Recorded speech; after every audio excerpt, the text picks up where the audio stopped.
ሰውን በማፈን ሰውን አስገድዶ የነሱን አስተሳሰብ እንዳራመደ ወይም እንዲል ማድረግ ይሄ አሁን ትክክለኛ የሆነ አእምሮ ያለው ይሰራዋል ያደርገዋል አያድርገው።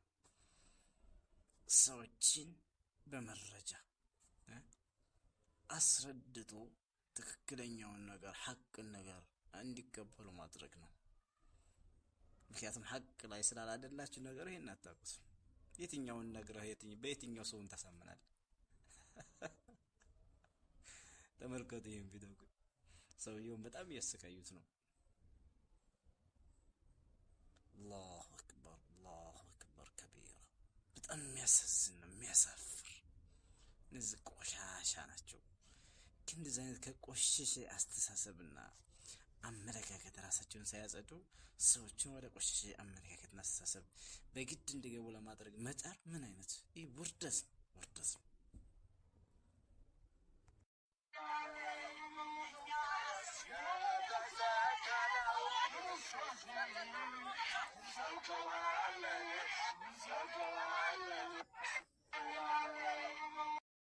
እስልምና ማለት ያዕሉ ወላ ዩዕላ አለይህ፣ እሱ ከሁሉም ዲን ከተባሉት ሰዎች ዲን ብለው ከያዟቸው ሁሉ የበላይ የሚሆን፣ በሱ ላይ ግን ምንም የበላይ ሊሆንበት አይችልም።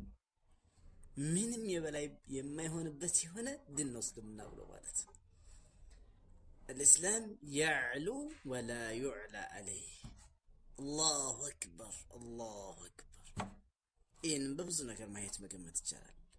ሰዎች ወደ እስልምና እየጎረፉ ያሉበት ጊዜ ነው። የእስልምና ጠላቶች ቢበዙም እስልምናን ግን ወደው የእስልምና ውበቱና እንክብካቤው ለሰዎች ያለው ክብር ሰዎችን የማረከ ወደ እስልምና ሰዎችን እየጠራ ነው ያለው። አላሁ አክበር አላሁ አክበር አላሁ አክበር።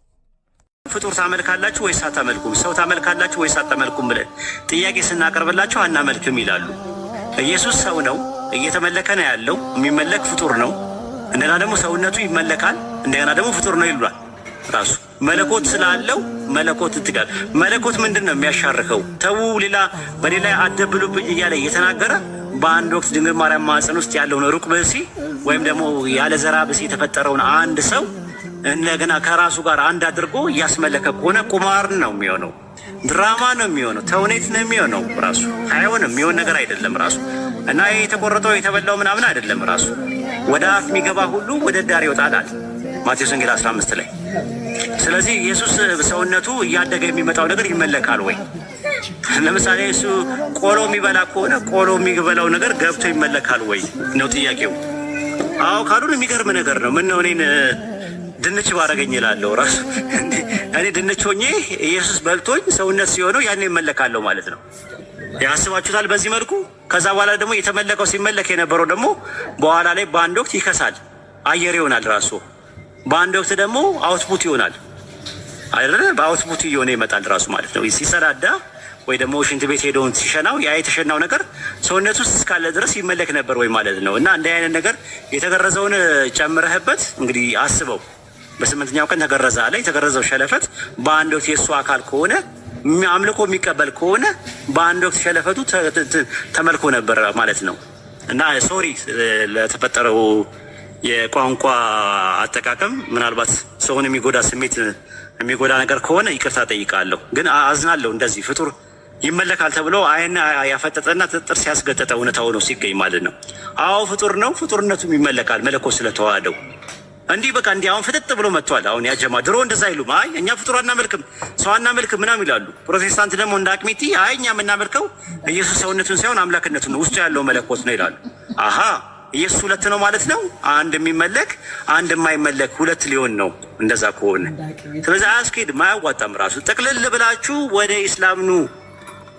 በአምላክነቱ ላይ ሰውነት የሌለበትን፣ በጥበቃው ላይ እንቅልፍ የሌለበትን፣ በኃያልነቱ ላይ ድካም የሌለበትን፣ ራሱ በጌትነቱ ላይ ባርነት የሌለበት የማያምታታ አንዴ ባሪያ ነው፣ አንዴ ጌታ ነው፣ አንዴ የሚሞት ነው፣ አንዴ የማይሞት ነው፣ አንዴ የሚተኛ ነው፣ የማይተኛ ነው እያላችሁ ከምትወዛገቡ ኑ ወደ ኢስላም። ትንቢተ ኢሳይያስ ምዕራፍ 42 ቁጥር 5 እና 6 ላይ እኔ ጠብቀዋለሁ አለ። ሰማይና ምድርን የፈጠረው አምላክ እጠብቅሃለሁ አለው። ማንን? መሲሁን ኢየሱስን። እጠብቅሃለሁ። ለምንድን ነው የምጠብቀው ሲባል ኢየሱስ ሲተኛ የሚጠብቀው የነበረው አንድ አምላክ አለ። እስራኤል የሚጠብቅ አይተኛም አያንቀላፋም የተባለው አንድ አምላክ አለ። የአንድ አምላክ የኢየሱስ አምላክ ኢየሱስን ሲተኛና ሲያንቀላፋ ሲጠብቀው የነበረው ነው። ራሱ በጥበቃው ላይ እንቅልፍ የሌለበት ነው። ያንን እንድታመልኩ ነው። ኢየሱስ ሲያመልከው የነበረውን አምላክ እንድታመልኩ ነው ጥሪያችን ማለት ነው። እና ይህን ይመስላል።